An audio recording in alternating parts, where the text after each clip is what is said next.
Okay, it's 12:56. Assalamualaikum warahmatullahi wabarakatuh, and very good afternoon, evening. My name is Nurul Shaira binti Zainal Abidin. So this is my topic. I choose levels of proficiency in Malaysian primary schools. So specifically in grammar teaching and learning, what are the challenges, impacts, and also recommendation. So first of all, grammar proficiency stands as a central pillar of CEFR reforms in Malaysia, yet significant challenges persist in implementation and outcomes. That was cited by Jamain and Jamaluddin. I'm sorry. Alright, so here are the statistics showing that this is a Malaysia in global context in terms of international proficiency comparisons and also statistics. So we are focusing on primary school students. So in 2019, Ministry of Education has conducted a research analyzing that Year 5 students in Malaysia are reaching A2 proficiency level. So 28% is just small number of percentage. I bet this is not very a good thing, right, in education. So meaning that the grammar index is not good, and then it can be as reported by OECD in 2022, Organization for Academic Cooperation and Development. It is a key to promote academic growth and also sustainable development. That was one of the things of OECD. So here the average is only 65%. So it's showing that Malaysia in global context in terms of proficiency is not very satisfying. Okay, and then the achievement gap, the statistics shown the data only 37%. So the difference between Malaysia and international standards is quite far, and I can say that we are left behind. Okay, and as for me, I am a teacher it's not far from city. It's not a rural school, but it can be considered because our school is just small number of pupils. So basically, the key disparities that common is that Malaysia significantly lags behind OECD just now, the economic average in grammar proficiency achievement, and then rural-urban achievement gaps are much wider in Malaysia compared to developed nations. So basically, this is how it is, and then here are some common challenges. Okay, this is not yet my problem statement. It is overview, which is both Malaysian and also international context struggle in grammar-related language anxiety among primary students. Balancing communicative and structural approaches remain a universal pedagogical challenge, and also teacher preparation for differentiated instruction needs strengthening globally. So these are the common challenges based on the research. Okay, so here are my 5 problem statements that I've made based on my reading. So in our primary education, we basically, all of us are school teachers, right? So we encounter that these challenges every day. I do believe all of us can relate. So the first one is the curriculum reforms. Second one is assessment focus, limited technology use, and language anxiety and parental support gaps. So here are all the research conducted, and based on my reading, is showing that the CEFR slash KSSI curriculum curriculum standard sekolah rendah, alignment faces frequent changes. So it can be said that so now we are already in 2026. We are going to the new standard by next year. By right, we are actually we are the new teacher. We are still facing the new changes. The changes is good, but the way of teachers and also students wanted to catch up. It is not a good. We doesn't have enough time. And then for assessment focus, previously in primary school we have UPSR, Ujian Pilihan Sekolah Rendah, where everyone is focused on exam oriented. So right now we have UASA and USA, ujian pertengahan or akhir sesi akademik. So each session it have exam, but the teachers or maybe the student parents are more focusing on the result itself. Oh, my daughter didn't get A, so it's wrong. So basically it's not related to the proficiency of the student, but here are the problem statement that I found. And then the next one is limited technology use. So as for me, I mentioned earlier that I am in can consider as a rural school. So basically the limitation of the technology is very crucial. Luckily we already have digital TV in our classroom, but no all classroom is provided. So and the laptop provided in the computer lab is not sufficient, and the maintenance is not good. And then the next one is language anxiety. Okay, the moment I started conducted this research element, I found that previously we didn't realize that actually we encounter language anxiety. I don't even know it's a word. So basically this is how.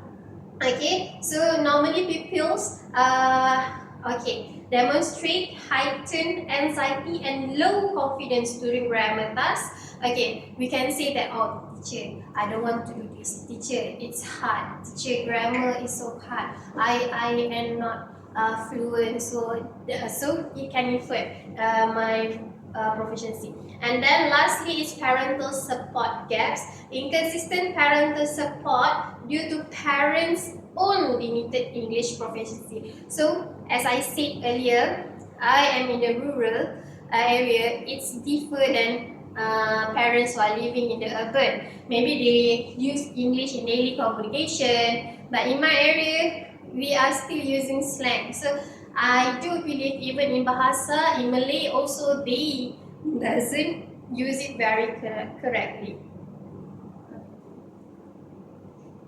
Alright, so what are the implications and difficulties here based on the problem statement I stated just now? The reform implements gap. So I've mentioned earlier that the changes of the curriculum standard have made teachers and also students, and also when we talk about grammar per se, the rules also keep on changing. Okay, so how can we relate with the proficiency? Okay, I do believe it is something that can make difficulties among teachers and also students.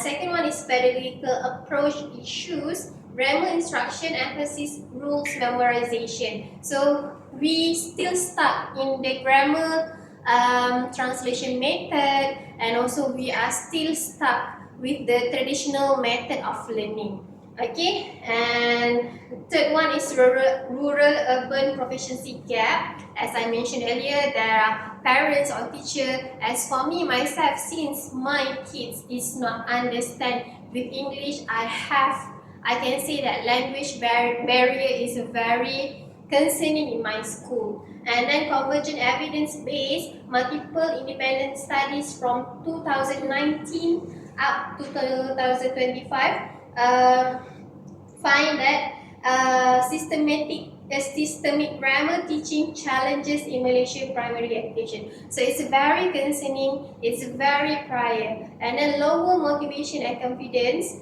Okay, pupils from families with limited parental involvement show lower confidence. All right, so I would like to share the point of view, right? The point of view between teachers and also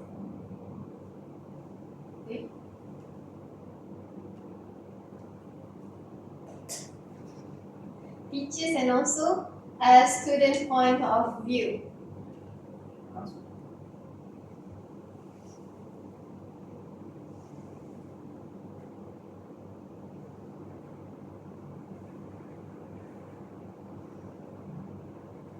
What happened?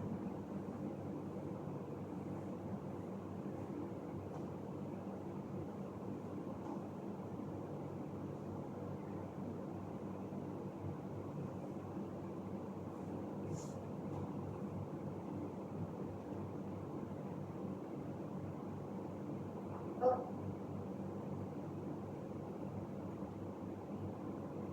Wait. I'm sorry. Yeah. Okay.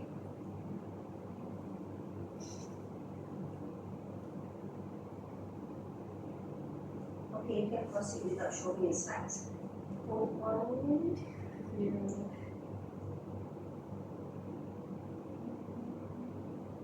Is it because of the internet connection? All right.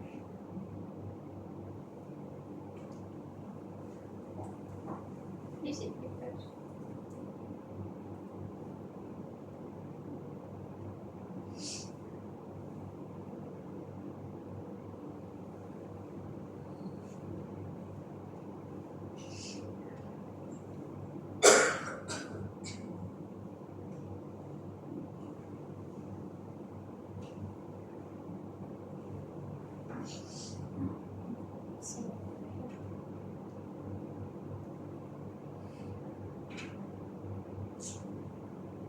Alright, so I would like to moving on with my point of view. So as for the teachers, this is general. So as an educators, we are consistently express significant difficulty.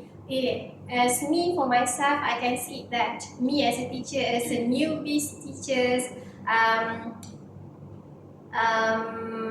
that came without any pedagogy, guidance from the seniors, I can say that it is not very easy for me to teach the grammar and also the proficiency among my kids. And then for student express, the pupils articulate clear anxiety and also boring. They are very boring with the traditional method of just memorizing. So here are the common, and then the challenges in grammar teaching and learning. As for the first problem statement, I'm sorry, I'm not sure why it's being so small here. So as for the curriculum reform, my first problem statement is showing that teachers manage widely varying language abilities within single classroom.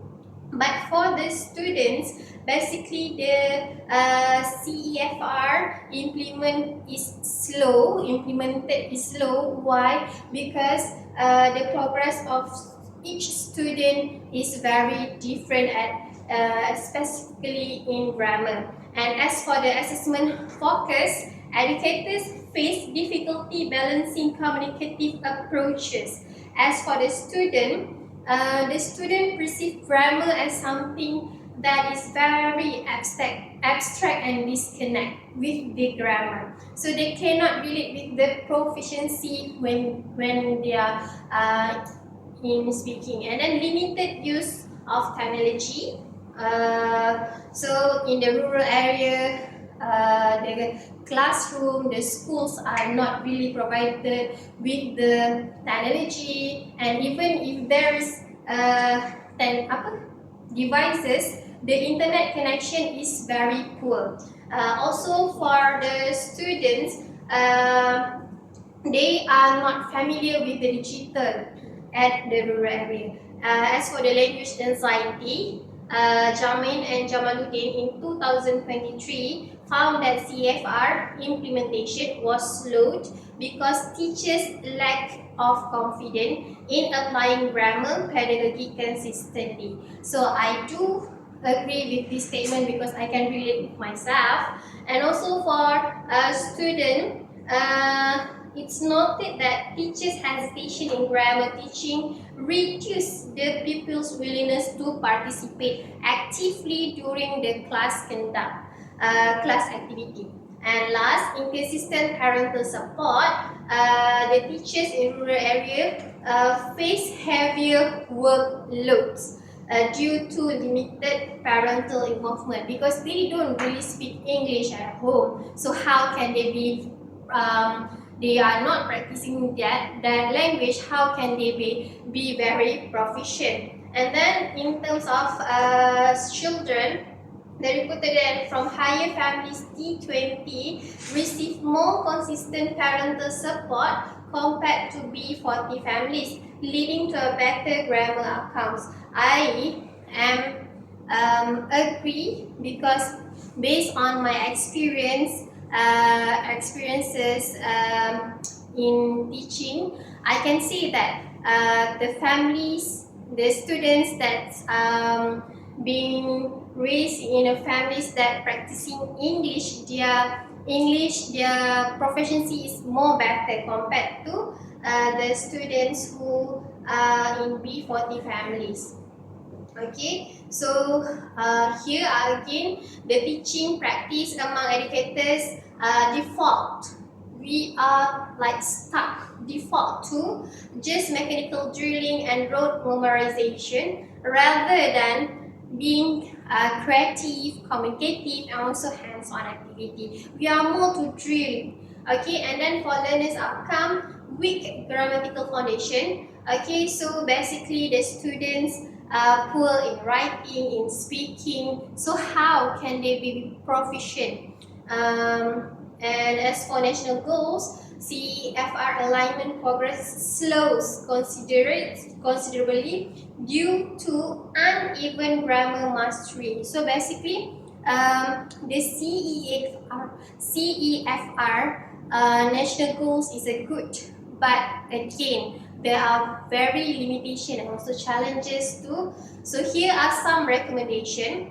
I came up with a 4 recommendation that I would like to suggest because based on my findings showing that differentiated pedagogy training that can provide comprehensive professional development for teachers as stated by Rosnawati et al. And also for multimodal resource integration as cited by Yunus et al. In 2021, deploy diverse teaching resources. So for example, we can use not just merely board and chalk. Okay, so we are not focusing just on that. Right now we have the AI, we can use all the digital tools, visual aids, and also interactive materials.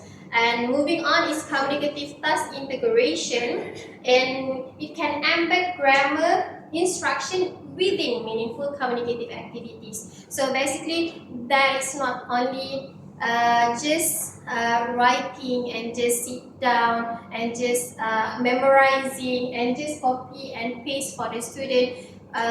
The teachers, the students also took the initiative to try to speak. By that, it can enhance the proficiency in speaking, for example. And for the continuous formative assessment, I found that this article is a very good because it's a good recommendation because it can implement ongoing formative assessment practices that provide immediate feedback. So basically, whenever the students is not understand, they can just ask the teachers, and whenever teachers having the struggle of teaching in grammar proficiency, also the teachers can improvise it.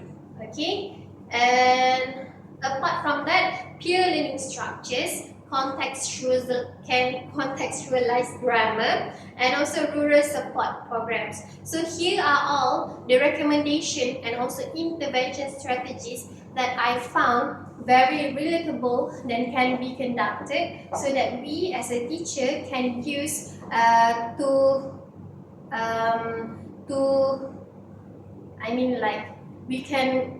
we can reduce the gap between all those barriers and also the challenges that mentioned earlier.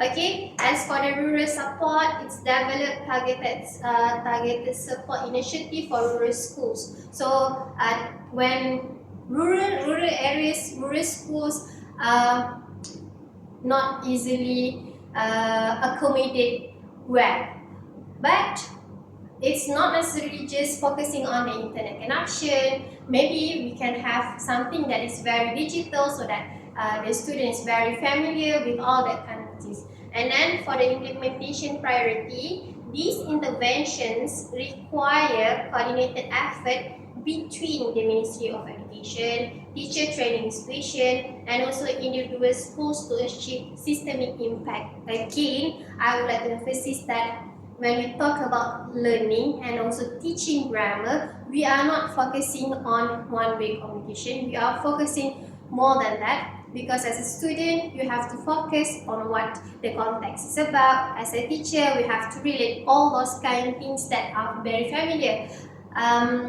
Grammar barriers showing that the students cannot relate when the context is beyond their familiarities. And then as for the conclusion, moving forward together, grammar as a foundation, it's showing that grammar proficiency serves as the essential foundation for comprehensive language development across all skills areas. So basically, grammar become a foundation. So it's a good thing. Why? Because when we are learning grammar, we can make all the four skills getting better. Addressing challenges while teachers and students face substantial challenges, evidence-based interventions demonstrate clear potential to close proficiency gap. So, based on Rosnawati et al. This is the latest research conducted by Rosnawati et al. In 2025. So basically, when we are addressing the challenges, we can state and get better in terms of grammar proficiency. And for the national development, as Malaysia's broader development objective depend critically on rising English proficiency level across all regions and socio-economically groups. And then systemic reform in grammar teaching methodology combined with equitable resource distribution and also comprehensive teacher training. So it's not just about traditional method of sitting and just drilling. And these are all from me. Here are all the references that I've been searching for. That's all for me. Okay, thank you. Okay, thanks a lot, Shakira.